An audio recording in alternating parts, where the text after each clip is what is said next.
redes sociales, viendo muy de cerca las imágenes. Muy bien. En estos momentos me encuentro en el aeropuerto. Après, comme vous le disiez, à peu près 1 heure et demie que ça dure et que donc le toit, toute la toiture de Notre-Dame de Paris s'est littéralement effondrée, ainsi que cette flèche dont vous nous parliez, cette flèche qui culminait à 93 mètres, qui s'est aussi littéralement effondrée. Le maire de Londres, Sadiq Khan, adresse son soutien à Paris en ce moment, je cite, de tristesse. Emmanuel Macron, vous l'avez croisé, il est sur place. Maintenant, il a également tweeté « Émotion de toute une nation ». Pensez pour tous les... Dans votre chair.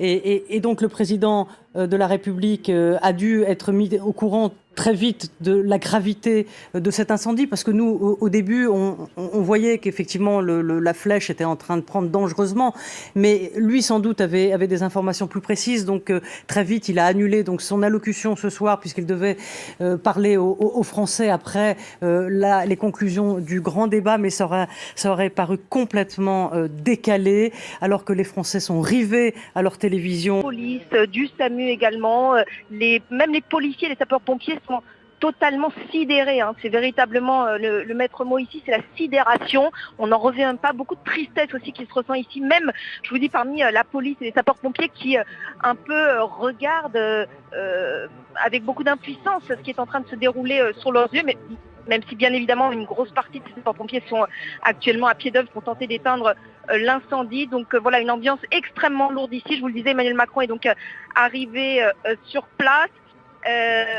Voilà, vous voyez le président, Ashrène Verdian, oui, sur place alors plus à l'heure actuelle. 2019, on peut assister à un tel spectacle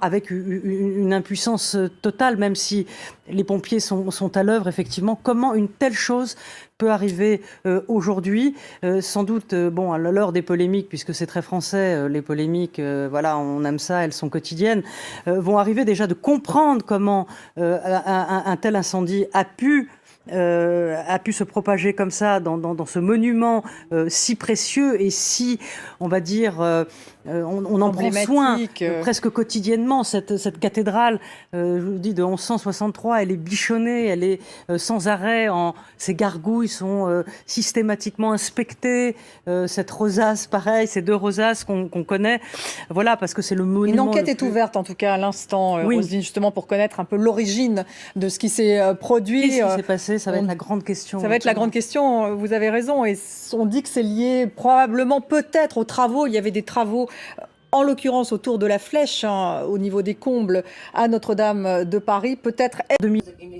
Insisto, 6:50 de la tarde, 18 horas con 50, porque se tiene el reporte ya oficial de que inició este incendio. Y según los bomberos, el incendio está potencialmente vinculado a estas obras de renovación que se estaban llevando a cabo en la catedral.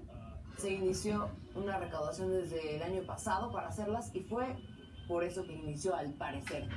Ahí estamos viendo cómo está quedando pues esta estructura prácticamente, vean cómo ha sido consumida esta parte trasera, donde se encuentra el atrio, donde se encuentra donde se encontraba la hoja central que ya se cayó, lo volvemos a repetir, y ahí se alcanza a ver las personas que están trabajando en el lugar, pero bueno, se ven, insisto, esto especie de escombros ya. Vamos a rezar con Kasia Mirecos, ¿te parece? Kasia, adelante.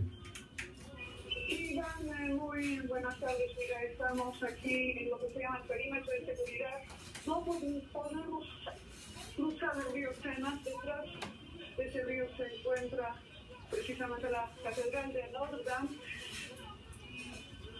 Sigue habiendo densas columnas de humo que después del fuego se registró en el interior del templo, y a mi alrededor hay miles y miles de personas desgraciadas en una iglesia en el distrito 6 de esta capital, que es la iglesia de San Sulpicio. Afortunadamente no hubo víctimas. Estuvo vinculado con España. Con España.